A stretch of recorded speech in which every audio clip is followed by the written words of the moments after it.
laban sa katimukan.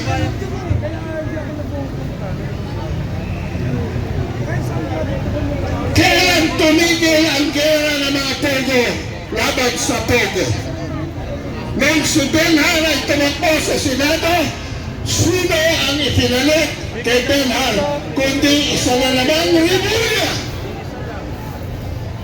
So meron na tayong Boeing Rimulya sa DOJ, Department of Justice.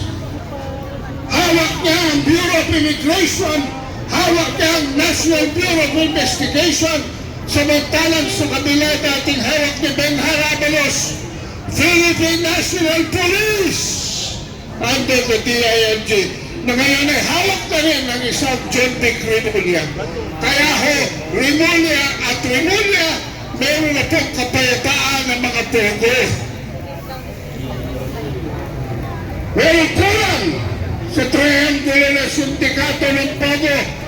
At yan na walang iba kundi ang pangatong Rimulya. Si Gilbert Rimulya, Director, Board of Directors ng PAGCOR. So sino ang may mas kakayahan, mga kabagsak? Ako'y nagtatanong naman. Sino ang may mas kakayahan na maging mastermind ng mga Pogo sa Pilipinas?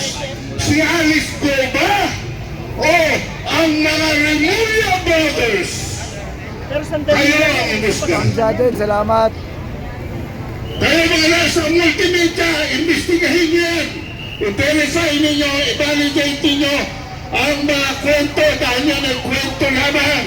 Informasyon lamang, lead lamang yan.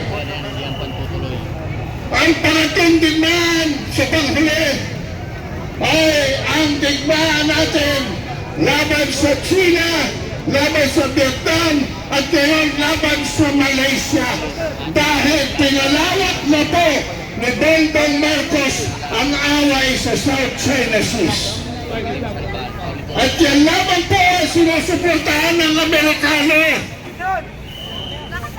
Ang ekonomiya po natin sadyang ibinabagsak ni Bongbong Marcos dahil na instruksyon sa kanya ng mga Amerikano.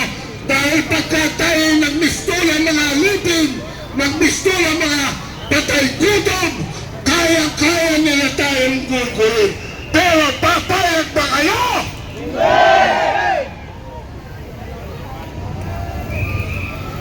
Sa bawat araw na si Bongbong Marcos ay nasa Malacanang, dahil milyon ang nawawala sa atin dahil wala na hong taga-Malaysia, taga-Vietnam, at taga-China na pupunta dito sa ng mga taga-ASEAN para mag-invest at bigyan kayo ng trabaho. Hindi nyo ba nahahalata? Palubog ang ating ekonomiya. Ang peso, 59 na sa dolyar.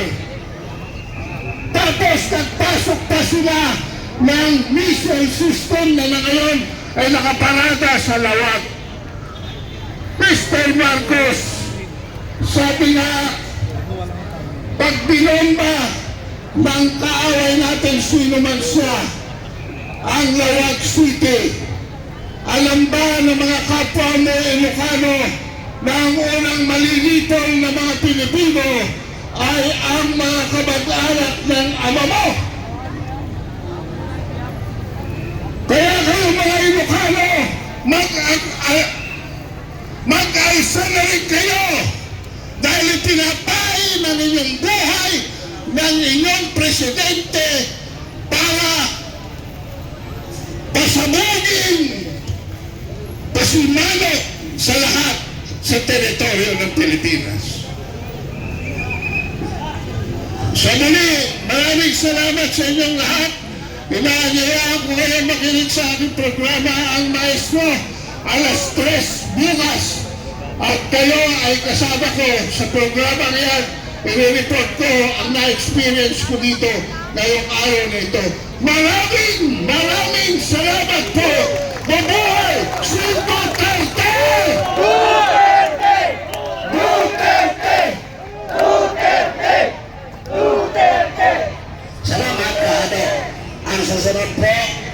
lakad lang siguro to, walang sapatos, walang sinilas. Ito po, galing sa radio, sa Mindanao, isang Highlander po. Sabi niya, gusto niyang palabas ang sama na kanyang loob. Sabi ko, marunong ka ba magtagalog? Marunong daw siya, hindi ko nga kilala ang pangalan. May hapon ka, kagaya meron bisa sa dalo ka doon! Ang pisting niya, kung hindi sa ulit siya, ihatay siya! Yatay! Ito, nakita ko ninyo, isa kasimana na itong militaw, dinilila! Ang lahita mo, pahilakon mo niya, hapag na mo sa inyong mata, sa dalunggan, tungkol sa magmilitaw, dahil mga vlogger na doon, huwag ayo-ayo, si Inay Sara, apel si Lopez, apel si, Eric, ikikulong, konting, pula, kumuha kongreso! Yamon! Nila ako sa inyo! Lima kataw manilandong kay Mato Masalingki, nagindigan ng ko! Puli mo, yawa na yung hutala! Kapala ko ang gagayin niyo, nagindigan ng ko, istakit na kung ang mga hikaon doon, kami nga mga lubat, kung sakay si gagayin niyo, dili transaksyon, o mahala ng ticket, puli na sila! Kaya ako nagkanilinis sa tumangan ninyo kahit ka. Ayun lang ako ipasulti. Kung na, 5 minutes lang. Pero kami, pagsugod, pagka-priso ni Kaorek, pagka-content ni Lopez, andyan lang kami. Iyak-iyak kami na bahay namin. Kami lahat, malungkot. Lalo na lang salita, si Ma'am Sara. Hindi nyo alam dito. Mabuti lang yung dalawang vlogger dito. Yung naka-open kami. Lalo na ito at saka yung matangkad.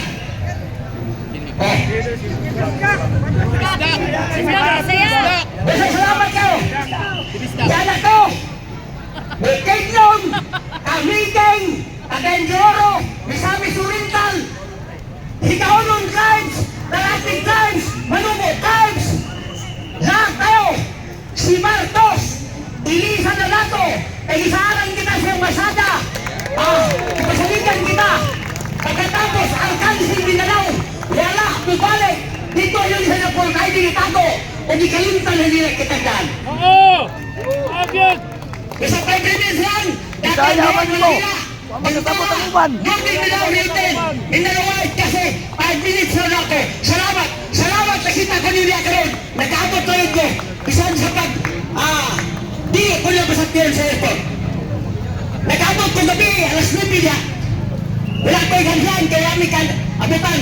Kaya kami alayon lang nagipalat sa pagkaran, wala kami kagpad. Dagan salamat na yung hapon rin dyan. Ito po ang message ng mga IPs sa Mindanao, ay Gaonon Tribe. Ngayon po, ating ibigay yung eksperto sa foreign relations. Ito na, si Mintong Lauri. Magandang gabi po sa inyong lahat. Yung mga nasa taas po dyan, kumuhay po tayo pagka tayo nagkakaisa po dito sa ating laban. Hindi ko makita yung mga nasa likod pero binabati ko rin po kayong lahat. Magandang gabi po sa inyo. Doon sa kanan ko, pakikaway lang para ma-recognize nyo. At malaman namin na nakikinig kayo. No? Thank you. At yung mga nasa likod, magandang gabi po. Alam po ninyo, ako ay hindi kasing lakas ng boses ko ating nagpaliwanag po ang ating luwag na kasama. Pero hanga ako sa kanya sa lakas po ng kanyang commitment. Pero sa ating gawain po bilang isang tagapagliwanag tungkol sa ekonomiya, sa foreign relations, ang pangunahin naisip ko ngayon ay ipaliwanag po sa inyo yung sinabi po ni Vice President Sara Duterte sa kanyang pagbigkas ng kanyang hinaing tungkol sa trabaho ng isang presidente. Itong si Bongbong Marcos pa, alam ba niya kung anong gawain ng presidente? Tama si Sara, yun ang isang importanteng tanong.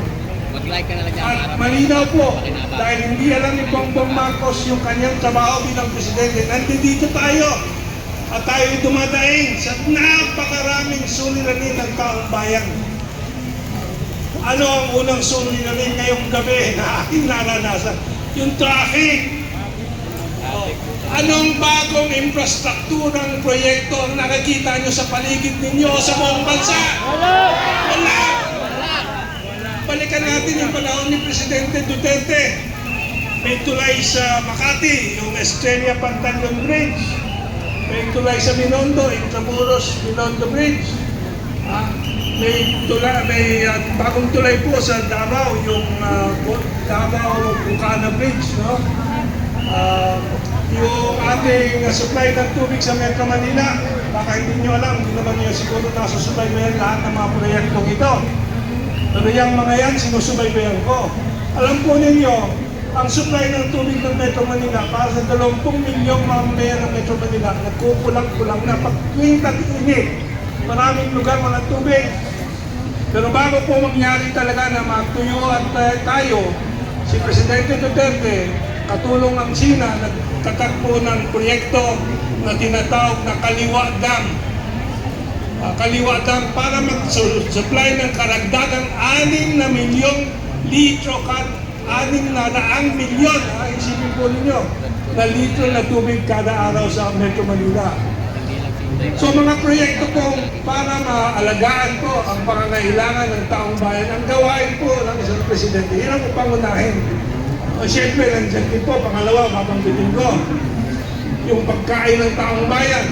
May supply ba tayo? Abot kaya ba ng taong bayan ng bigas? Nangako si Bongbong Marcos, alam naman natin lahat, 20 piso na bigas. Ayun po lang, nabasa ko sa isang Facebook, 2 piso nga, 20 piso para makabili ng 1 kilong bigas. So, wala talagang delivery. 2 taon na po siya.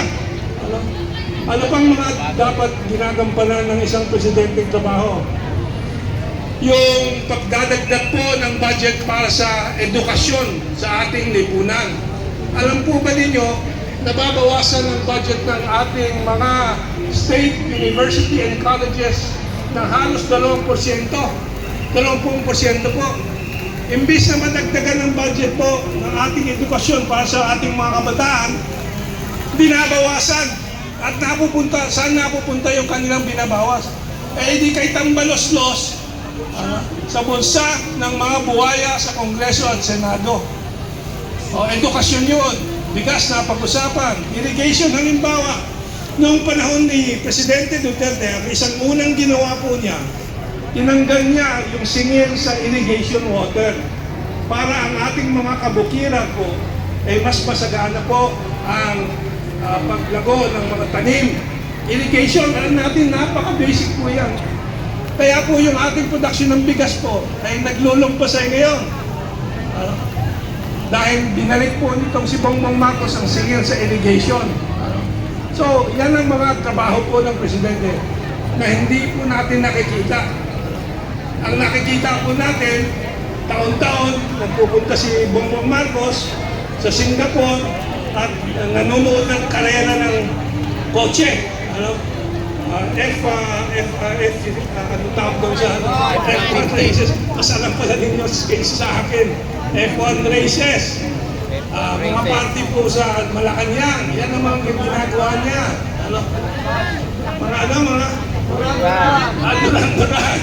Yung banda. Alam na alam ninyo eh. No? Dapat nandito kayo magtalumbati din, magpaliwanag. Pero 2 taon na po yan. At wala pong tayong nakikita ng mga proyekto, ng mga gawain sa ikabubuti po ng ating bayan, ng taong bayan. Yan ang problema po talaga. Kaya pa ba natin magtagal dito sa sitwasyon na to? Yan ang problema. Yan ang tanong talaga. At ako'y open na open, bukas na bukas ako na sa ating mga social program po, social media program, na nananawagan sa military na sila'y mag-usap-usap kung sila'y papayag pa na magpatuloy itong ginagawang pagpapahirap po sa taong bayan. How much longer can we last with this kind of government that is no government at all, absolutely no government? Kaya tamang-tama po si Vice President Sara ng kanyang pumutok ang kanyang kutsi dito sa nangyayari. Dahil sabi ni Vice President Sara na dumadalo po siya sa cabinet meeting at napapakinggan niya yung mga pinag-uusapan na doon na walang kalaman-laman. Walang mga proyektong pinag-uusapan. Hindi malaman kung anong kailan para mag-meeting pa. Dahil wala namang ginagawa. Siyempre, bawat meeting may per time ng mga cabinet members and so on and so forth. So, yun ang puntos ko ngayong gabi. Of course, many nights pa tayo dito. Marami pang gabi tayo